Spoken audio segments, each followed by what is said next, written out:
Avesh கானுக்கு single cut பண்ணாதீங்க, ஏன் வந்து சிங்கிள் கட் பண்ண இது பண்ணீங்க, ரன் கொடுத்தீங்க அப்படின்னு கேட்டா 5 ஃபீல்டர் தான் நாங்க உள்ள வைக்க முடியுங்க. 8 ஃபீல்டரையுமே நீங்க உள்ள வைக்கலாமே, விக்கெட் கீப்பர் பவுலர் தவிர்த்து 9 ஃபீல்டரையும் நீங்க தூக்கி உள்ள வச்சிருக்கீங்க. ஆவேஷ் கான் என்ன பண்ணிருப்பாரு பெருசா?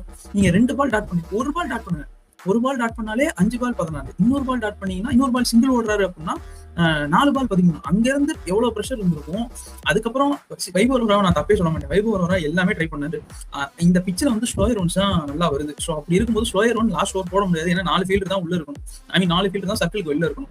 ஸோ அப்படி இருக்கும்போது அவர் வந்து அந்த ஒய்டியா இருக்காரு நான் போடுறேன் அப்படின்னு சொல்லிட்டு அந்த ரவுண்ட் விக்கெட்ஸ் வந்து போட்டது கரெக்ட். நம்ம என்ன வேணாலும் சொல்லலாம், டபுள் பிளஃப் பண்ணிருக்கலாம், காலில் போட்டுருக்கலாம், அப்பெல்லாம் சொல்லலாம். முகுல் சௌத்ரி எல்லாத்துக்கும் ரெடியா இருந்தாரு. அண்ட் ஆல்சோ அவர் தெரிஞ்சிச்சு கேமரூன் கிரீன் ஓவர்ல 6 அடிக்கும் போது கேமரூன் கிரீன் தூக்கி ஷார்ட்டா தான் போட போறாரு அப்படின்னு சொல்லிட்டு நல்லா கிரீஸுக்கு பின்னால போய் நின்றுட்டு நல்லா ஸ்ட்ரைட்டுக்கு அந்த பால தூக்கி கடாச்சிட்டாரு.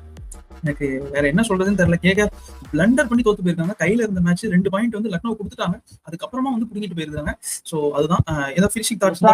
எஸ்ஆர்ஹெச் கிட்டயும் அதேதான் பண்ணாங்க, மனசாட்சி இல்லாம சேஸ் பண்றேன் 2 ரன் அவுட் ஆயிட்டு அதுக்கப்புறம் டவுன் மாட்டி எறி கொட்டு எதுக்கு ரிங்கு சிங்க மேல அனுப்புறாங்க தெரியல. உங்களுக்கு ஆள் இல்லையா, மணிஷ் பாண்டிய சேருங்க, எதுக்கு ரமன்தீப் அவர் என்ன பண்றது எனக்கு தெரியல.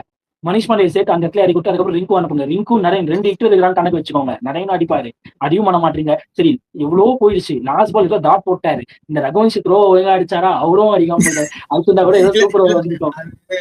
அவரை பிளேம் பண்ணல, இல்லைங்க நான் பிளேம் பண்ணலங்க, அட்லீஸ்ட் சூப்பர் ஓவருக்காச்சும் போயிருவோம், அதுக்காக சொல்லுவேன்.